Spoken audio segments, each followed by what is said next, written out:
Nii, hästi, aga 41. aastal sündisid ja kohe siis Viimsis?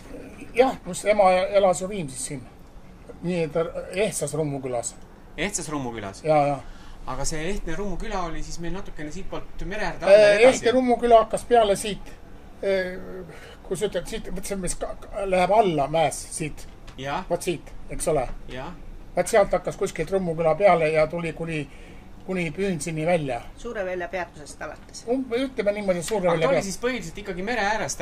Siia pole tulnud ja kas siin pool olid karjamaad või siin oli täitsa mitte midagi? Siin olid ühesõnaga talud olid kõik. Ja talud jooksid kõik metsa välja. Tähendab põllumaad, heinamaad ja metsamaad. Ja kõik olid nii siilude mööda läksid metsa. Aha, selge. Aga 45. aastal ma siis isa tuli sõjast tagasi ainsana. Vennad jäid kõik. Tähendab ema vennad, onud. Onu oli seal muusumis Kingutalus, pidas talu. No jah, aga ainuke meest oli tagasi ja siis läksime siit Rummult, tähendab sealt Rummulau vastast, tähendab see kollane maja, mis seal on. Seal selle Kalmu vastas, põhipool Kalmu. See kollane maja, mis siin on see ülemine maja siin? Ei, mitte ülemine, vaid nende kahe puumaja vastas all. Aha, jah. Üle tee. Jah, just. Vot seal ma elasin. Aha, niimoodi, jah. 45. aasta sügiseni. Ja siis tulin sinna Kingule. Nii, 45 siis elasid seal Kingul, jah.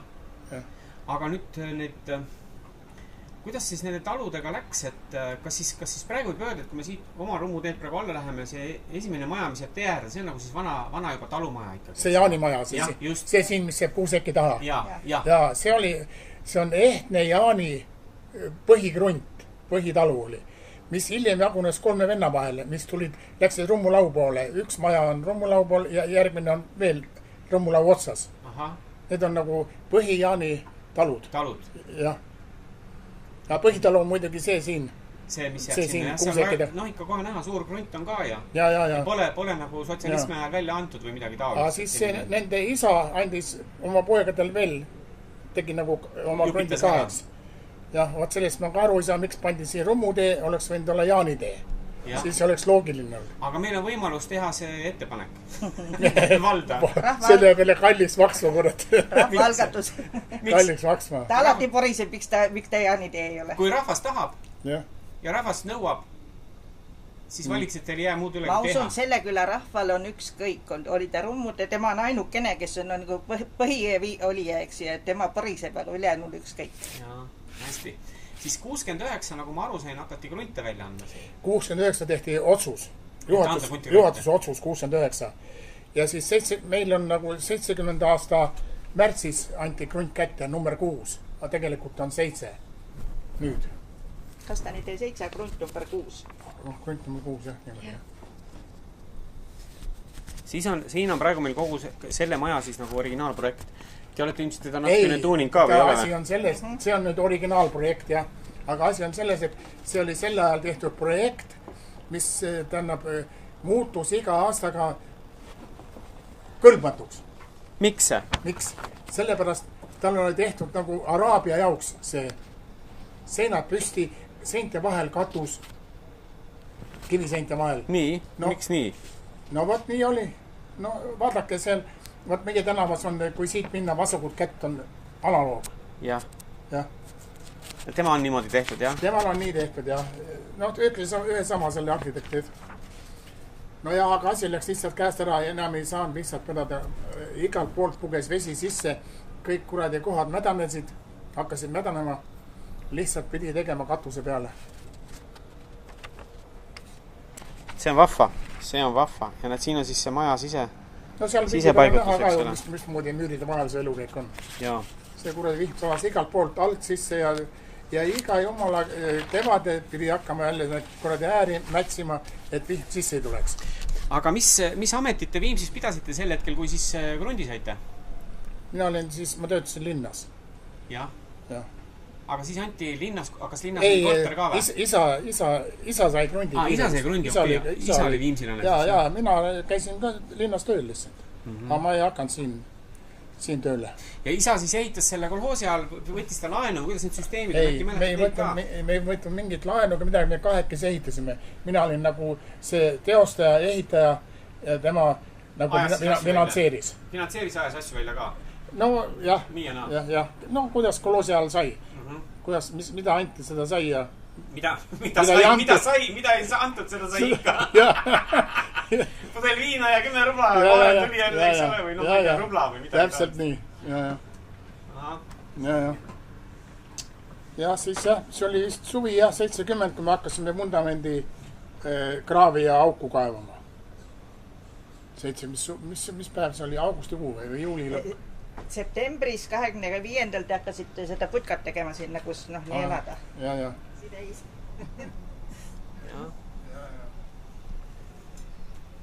Aga nüüd on meil Eesti Vabariiki olnud 25 aastat. Et kuidas teile tundub, et kuidas meil see elu muutunud on ja mis, kui niimoodi kiirelt öelda, mis te arvate, mis meil kõige suuremad muutused võivad on, mis on nagu kõige suurem muutus, mis meil toimunud on? Et siin. Ma mõtlen üldse nagu. Ma ütleks, et siin, et ei ole piiritsooni. Mina olen lapsest peale sellega hädas olnud. Et piiritsooni enam meil ei ole. Kogu aeg oli lubasid ja pidi näitama. Jah, vanasti pidi lubadega käima.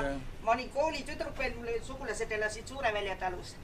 Ja ma olin koolitüdruk, mitu korda mind sinna soolaputkasse viidud, et mul luba jälle ei olnud ja igavene tegu oli nendega. Aga muidugi Poistele meeldis. Tüdrukuid kinni panna! Pussi pealt maha ja soolaputkasse. Nüüd põhimõtteliselt pussi pealt otse putkas teadsid jälle. Nimetadaks. Mitte midagi, nad uurisid tausta, helistasid igal poole vene keeles ja. Lasid lahti. Aga kui sa seal nagu, mitu korda sa käisid seal, kui sa seal 4-5 korda olid käinud, 2 korda rohkem, siis nad juba enam ei võtnud või? Ja ei, no mul oli ka luba ka tavaliselt, vahest oli aegunud. Niimoodi oli, jah? Ja. No võt selline asi, aga teisest küljest muidugi oli siin rahu ja vaikus. Ikka muidu undsatsapäid siia ei sattunud. Olid ainult kohalikud ja lubadega inimesed. Siis me vandusime, et see kuramuse Schlagbaum ees ja nüüd nagu tahaks juba ammu seda Schlagbaumise ette, et seda hirmsat inventsiooni siia piirata. Piirata, jah. Ja see vanatädi läks koerakutsikaid õputama talvel. No ka mere äärest seal Suureväljal. Ja siis tulid piirikad, suur pulk oli näpu otsas, kõik kalossid ja kõik kummikud ja kõik tuli ette näidata, kes käis mere ääres. Nad mõõtsid seal jalajälja ära. Täitsa uskumatu ikka. Ei no, hullu maja oli sõna otses mõttes. No meil oli Kingul tehtud see auk merde, kus käisime loomade jaoks kardulit pesema, mullast puhtaks ja nii edasi. Oli ka niimoodi, jalajäljed olid auguni ja tulid tagasi, nad võtsid, aga lumi sulab ju suuremaks, kurat. Nad kurat tulid ka terve voodi alun, igalt poolt nurkades kaapisid asjad välja, mõõtsid üks kuradi jalanõujan mõõtu välja. Kõik olid väiksemad. Ja tegelikult, kui nad ikkagi mingit jälge nägid, siis nad pidid kindlustama, et see jälg on oma inimeste oma, et ei ole vaenlane Soomest või kuskilt mujalt tulnud. Paha kapitalist ei toonud midagi nätsu või midagi meile. Ja. No need nätsupaberite korjamine, pudelite korjamine, see oli kõik poisikeste ja laste mere ääres. Iga hommikuga käidi mitu korda läbi. Ikka tuli ka kraami, jah? Ikka. Kastide viisi apelsini ja... No mis sa räägid? Ja prusse ja palke ja... No neid oli jah, kütte oli tasuta täitsa seal. Oli jah? Aga kus nad siis niimoodi tulid, et täitsa imelik? Üks asi oli see, et tselluloosi veeti Soomest seda propsi paberit tselluloosi jaoks. Jah. Ja see parsad tormiga tuli maha ja vahest oli ranna äär kohe palgi otsas kinni. Et võtsid, aga vedasid välja ja saagisid ära ja küttematerjal olemas polnud vaja mitte vahva. Praegu on ikka mere ääres väga puhas ausalt öelda. Jah, praegust on jah ära kindlustatud. Ja see oli ikka seadus, et ikka teise krundi peale ei läinud võtma. Ikka mis oli sinu krundi peal niimoodi enam-vähem mere ääres, sealt võtsid, aga naabri Eesti-aegsed piirid säilisid. Nii et selles mõttes mere ääres oli ka ikkagi nagu selline vaikimisi kokku lepitud kord. Et see on meie piiriala, see on teie oma, eks ole, ja iga üks korjas oma piiri pealt, mis nagu meri andis, see oli siis nende saak, eks ole. No praegu enam ei ole, nüüd on ikkagi ametlik mereala on 5 meetrit ja kedagi ei huvita ja... Selle segasummas siin ei anna midagi muud teha ju. Ei, no ega ei annagi muud teha ja kas ongi enam vaja, et ega mere äärde vist väga midagi juhu välja ka, kuigi ega ei tea, ei käi ju. Noh, ei tea, ja ka siin enam ei ole. Ennem oli seal igasugu ilusad asju tuli. Me käisime 6-7 aastat tagasi, kui oli see Teeme ära tehti meil siin ka mere ja läksime poisiga 8, läksime mere puhastama.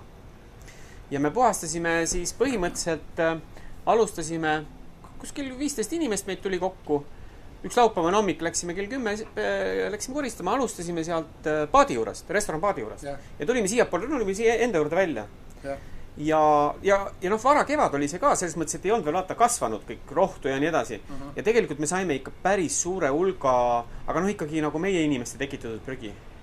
Tegime nagu mereäärt puhtaks ja siis seda kanarpikkude või seda võsavahet sealt kõik kammisime. Ja tuli ikka üks paarkümmend kotti tuli kohe kindlasti. Ja palju hullem oli siis see pool, kus nüüd see kõnnitee meil on, kus on inimesed lihtsalt jalutavad ja olid visanud midagi kraavi sinna. Sealt tuli ka ikka väga suur hunnik prügi välja. Tegime korralikult puhtaks ja mis oli nagu positiivne, mina tahtsin seda öelda, et üks asi, mis on tõesti juhtunud meil Eestimaal, et tegelikult Eestimaa on puhtaks saanud 25 aastaga. No ikka on, jah. Ja see puhtus ei tähenda mitte seda, et on koristatud ära, vaid puhtus tähendab seda, et inimeste peades ei ole enam nagu seda varianti, et ma sõidan autoga ja viskan auto aknast prügi välja. Keegi viska enam, eks ole. No jah, üks asi on see, mina käin korraga jalutamas siin metsas, lähen siit sealt, kus ütelda, metsmade juurest läbi, sealt see vahe, mis seal on. Ja lähen seal metsa ja see metsaalum on kõik asju täis. Olgugi, et jäätmejaam on siin samas, ei, rattakummid, igasugust prahti, aiast toodud lehe, sodi kõik on, mis kõige hullem, inimene jaksab osta 1000 kasseti ilutulestiku seda patarei. 1000 kassett, ma lugesin ära. Ja, aga ta ei jõua seda ära visata. Ära visata ei jaksa, liiga kallis on prügi. See on paberipaps ja võetakse vastu tasuta. Nojah. Ja see tuuakse ka metsa alla. See on ka metsa all hunnikus seisab. Hästi. Mõtleks, see on siin ikka rämpsu täis kõvasti. Hästi, siis tuleks midagi ette võtta tegelikult. Ära koristada see, ära viia jäätmejaama. Et see on nagu muutunud.